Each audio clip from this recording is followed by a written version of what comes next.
my daughter, and I moved into the third-floor unit of the Angel Trace apartment complex a few months ago. The 7-story building jutted up into the smog-filled, dreary sky like a tumor. This town of Frost Hollow seemed like it constantly rained, and no matter how high I turned up the heat in the apartment, I always felt cold. Surrounded by condemned factories and dead, leafless trees, the area around Angel Trace looked depressing enough to suck the life out of even the most optimistic person. The streets always stayed dreary and empty. My neighbors around the apartment complex would walk around, hunched over and glassy-eyed, looking as depressed and hopeless as an inmate heading to the gas chamber. I would catch glimpses of something extremely thin and tall, a pale form barely visible in the blackness slinking its way through the dark room when I lay down to sleep. But whenever I looked over, I would find just an empty wall of mocking shadows waiting for me there. I started to wonder if perhaps I was hallucinating. I wondered if there was something in the walls of Angel Trace itself, some sort of black mold or toxic chemical that could cause me to see things that weren't there. Angela was home from school for Christmas break. Though our place was small and dingy, pressing in on me like a coffin, Angela didn't seem to mind in the slightest. "Daddy, how long do you think we're going to stay here?" Angela asked, in the high-pitched voice of a curious 7-year-old. I grunted and shook my head, taken aback by the question. Angel was sitting at the pockmarked and scarred kitchen table, coloring a picture with markers. I glanced out the small kitchen window. The ancient, yellow glass changed the world outside into a sickly, piss-colored hue. After heaving a deep sigh, I turned to Angela, meeting her glacier blue eyes. "Until I can get caught up," I said weakly, shrugging. "I'm sorry, but this is all I can afford right now. Everything's going to be hard for a while, for both of us, I think." Angela blinked quickly, looking confused. She put a warm hand on my arm and leaned close to me. "But I like it here, Daddy," she said, giving me a wide smile, her large eyes sparkling with happiness. "I have my best friend here." I gave her a double take. I hadn't seen any other kids her age in the building.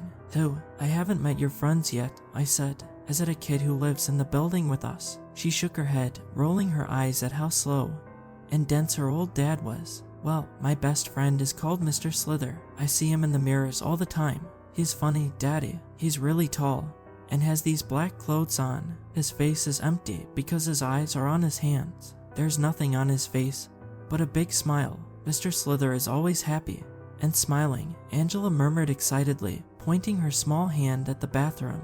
"What do you mean, his eyes are on his hands?" I asked. Angela raised her hands to me, her palms outwards. "They're right here," she said, pointing to the exact center of each palm. "They're really big, too, and they never blink. I don't think Mr. Slither even has eyelids. Kinda weird, but I know Mr. Slither would never hurt me. He's a gentle giant." I laughed, relieved. I realized she was just talking about an imaginary friend. "You have quite an imagination, kiddo," I said, grinning at her as I ruffled her straight, black hair. "I used to have an imaginary friend when I was your age, too. His name was Blinko." I thought back with nostalgia, remembering the clown I had imagined and spent hours playing with in those lonely years. Actually, looking back on it, it had a slightly creepy undertone now that I thought about it. Perhaps having creepy imaginary friends just ran in the family. "Mr. Slither isn't imaginary," Angela cried defensively, her pale eyes blazing with a childish sense of indignation. For a moment, though, she looked much older than 7. "He's real. At night, he comes out of the mirror and plays with me sometimes." "Uh-huh," I said, nodding. "Okay, Angela, you're right. Mr. Slither is real. Now go to bed. Santa's coming tonight." I looked down at my watch, seeing it was almost midnight. Christmas would be here soon. After I read Angela story from Grimm's fairy tales and tucked her into bed, I was sitting in front of a 24-hour news channel, watching the same segments over and over told in slightly different ways. Insomnia had been my constant companion for years, ever since my wife, Angela's mother, had been murdered in our old home. I had come home from mini-golfing with Angela to find a scene from a nightmare. My wife's body had been laying on the living room floor, slumped and leaning against the front door as if with her last dying strength she had tried to drag herself outside for help. Her throat had been slashed from ear to ear, nearly severing her head from her body. The pool of blood that surrounded her like a mystical aura gave the air a smell of copper and iron, mixed with the reek of panicked sweat. She had been stabbed dozens of times in her chest, neck, and stomach.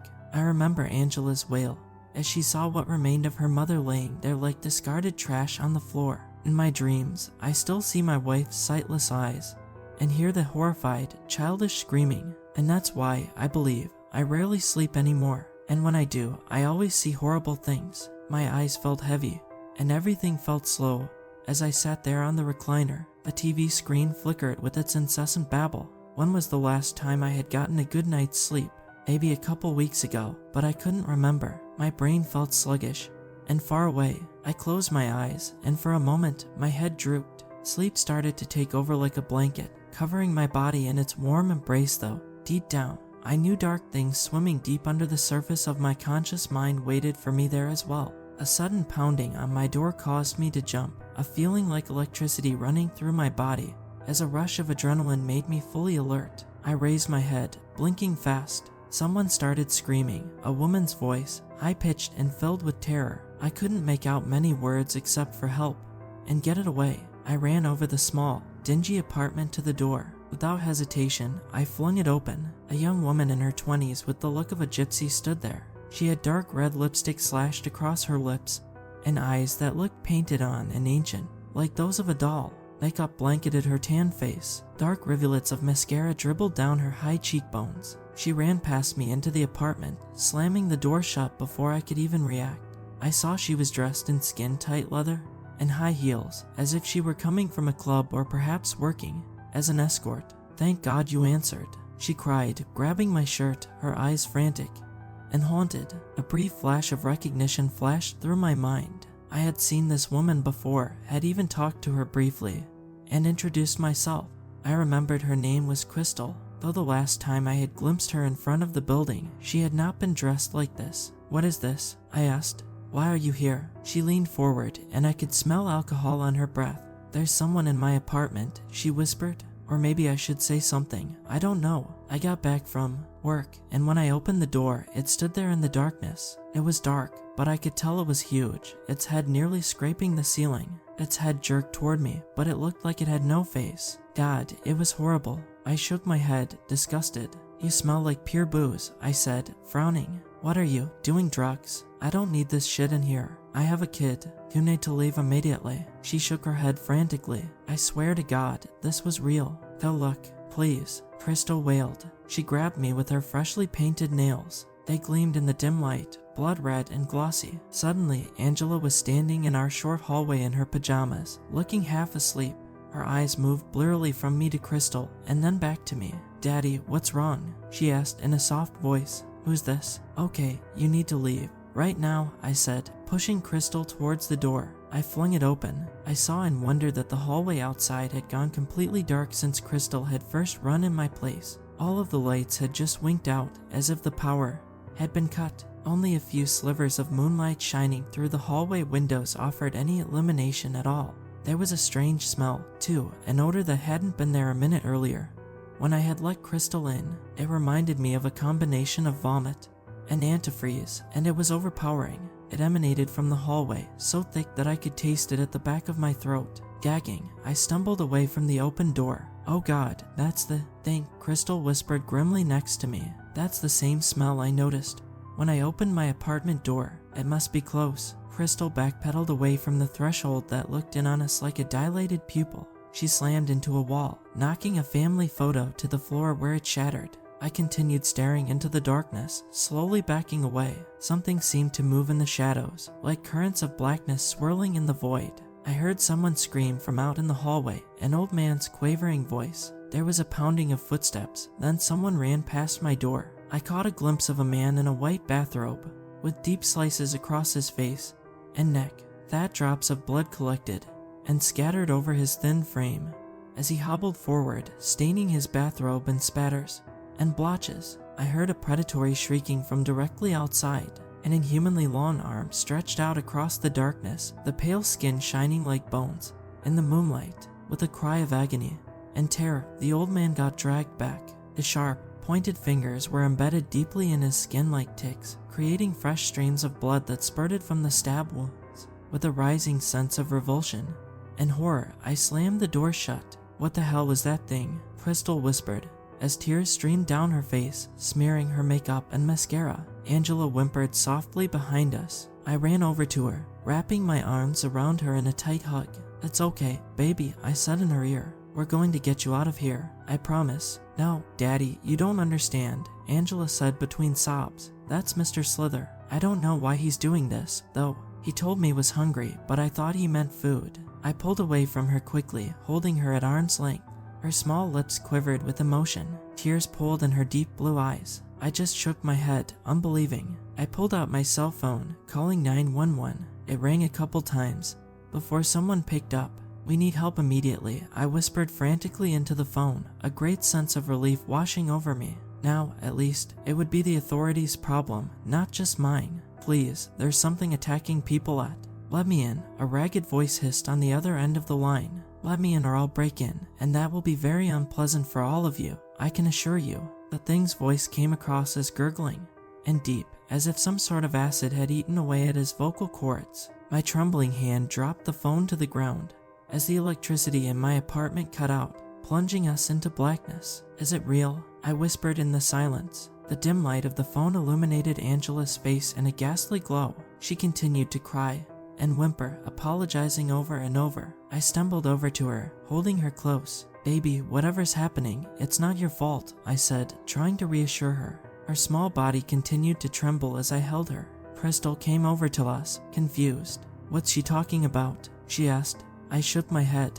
"It's nothing. It's her imaginary friend, Mr. Slither. She thinks he's come to life and is hunting people or something," I said. Angela pulled away, anger coloring her pale cheeks red. "He's not imaginary," she said, nearly shouting. I winced. Okay, I believe you, but please stop yelling," I whispered, fear gripping my heart. "Whatever kind of animal or whatever that is outside, we don't want to draw its attention." Crystal knelt down in front of Angela, her expression open and believing. "Are you telling the truth, Angela?" Crystal asked. "Have you seen that thing before? Have you even talked to it?" Angela nodded, suddenly looking scared and recalcitrant. "Okay, well, if you've talked to it, did it tell you what it wants?" "It's a he," Angela whispered grimly, "not in it. His name's Mr. Slither, and he likes to play. His favorite game, though, is hide and seek."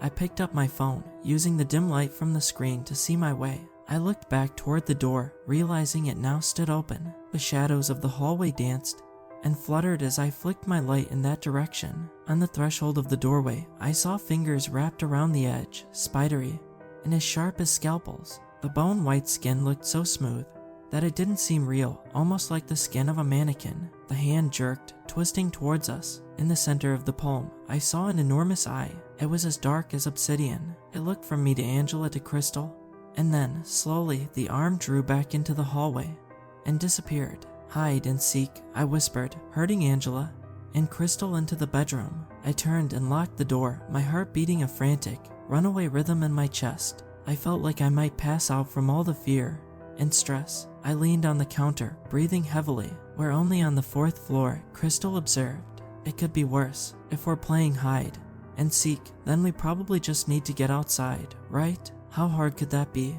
I gave her a look as if she was insane. "Did you see how fast that thing was? How sharp those fingers looked? They were like knives. I wouldn't want to get in a fight with that thing." I looked over at Angela, a sense of wonder coming over me. She had been right, after all. She had described Mr. Slither as having eyes on his hands, and he had. "Angela, do you think you could talk to Mr. Slither, maybe calm him down and let us go?" She shook her head, terror ripping its way across her pale face. "No, Daddy. He's never been like this. He's always been nice. He would play with me all night sometimes. He's really good at Jenga because his fingers are so long and narrow," Angela said, shrugging. "I don't know why he's doing this. Maybe something's imitating Mr. Slither or gotten inside him." I felt skeptical. "Well, we can't just stay in here all night," I whispered grimly. "We have to go out." "Why?" Crystal said, almost petulantly. "Why can't we stay in here all night? I'm not going out in that hallway with that thing killing people. Are you totally nuts? Do you want to die?" "No," I said, "and that's why we need to move. If he's playing hide and seek, then he already knows where we are. It's only a matter of time until he comes in here and the game ends for us." As if on cue, I heard a floorboard creaking outside in the apartment. Goosebumps rose all over my skin as if a freezing wind had just blown in the room. While I didn't have any guns, I did have a Bowie knife I had bought for hiking. It had a giant blade and a silver handle that unscrewed to reveal matches, and a compass. I grabbed it, my knuckles turning white with tension as I held the knife in an iron grip. The lock on the door started to turn, as if by itself. The door creaked open slowly. Crystal pulled out her phone, shining the light towards the threshold. "Let's do this," I whispered. I started towards the door with stiff legs, having to force myself to take every step.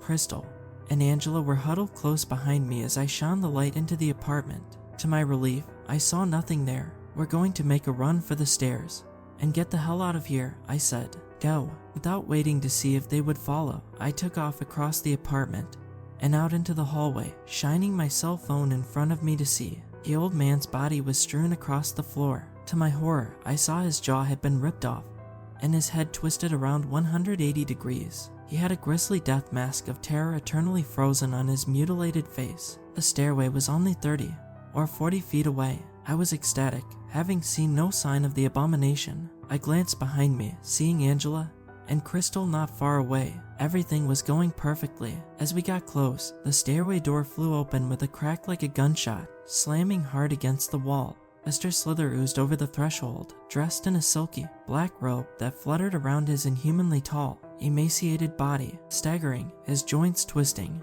and cracking, he came forwards, one arm extended out as the eye in his palm gleamed like shadows. All three of us turned to run. I sprinted past Crystal, pushing Angela forward.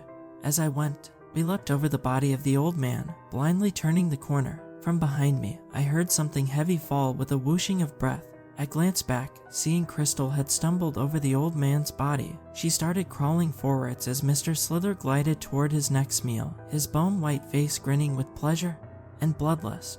"Don't you dare leave me here, you asshole!" Crystal shrieked at me as I sprinted away. Then the screaming started, echoing through the halls with incomprehensible pain. We heard Crystal's screams get cut off abruptly. They were followed by a sickening choking, gurgling sound. Shaking and terrified, I pushed Angela forward towards the emergency exit. We spiraled our way down the stairs, without looking back. We had a head start on Mr. Slither now, at least, though I didn't know for how long. The pounding of heavy footsteps closed in behind me. I heard Mr. Slither give a predatory shriek that gurgled like pneumonia. Angela and I had made it to the first floor. I smashed through the door, the metal slamming hard against the wall. The exit was so close, just down the hallway. Angela was weeping, and I was praying. Another 40 feet, and we would be out. I felt the clawed hands close around my shoulders suddenly, pulling me back and off my feet. They stabbed deeply through the skin and muscle. Mr. Slither turned me to face his eyeless, abominable face. I raised the knife, stabbing it into the top of his head. Gray blood the color of granite exploded in a waterfall from the wound. As the knife stuck there, vibrating, Mr. Slither didn't react in the slightest. A mouth split open, showing hundreds of fangs that grew like tumors from his blackened gums. Mashing and biting the air, he drew me towards that mouth, and I knew I would die. "Mr. Slither, don't take my daddy," Angela cried, running towards the abomination. "Take me instead. We can play together forever." Mr. Slither's fingers seemed to tighten around my shoulder, digging deeply into the flesh like venomous fangs. A cold, burning sensation shot through my body. I gasped as he dropped me. I fell to my knees, feeling his fingers still clawing my flesh when he suddenly relaxed, releasing me in an instant. He turned towards Angela, putting his hand out in front of his body to watch her with a single black eye. He would want to spend eternity with me. Mr. Slither gurgled in his infected voice. Angela nodded, hugging the black-robed figure. Mr. Slither put his hands on her back uncertainly, then started patting her gently. His pointed, alien skull split into a wide grin with a cracking sound. "Angela, no!" I cried as blood poured down my chest. My clothes stuck to my skin, as it soaked into my shirt in blotches. I tried to push myself up, but I felt weak and sick. Crouched on the ground in the darkness, I could only watch in horror as they walked off down the hallway together, hand in hand. I would never see Angela again.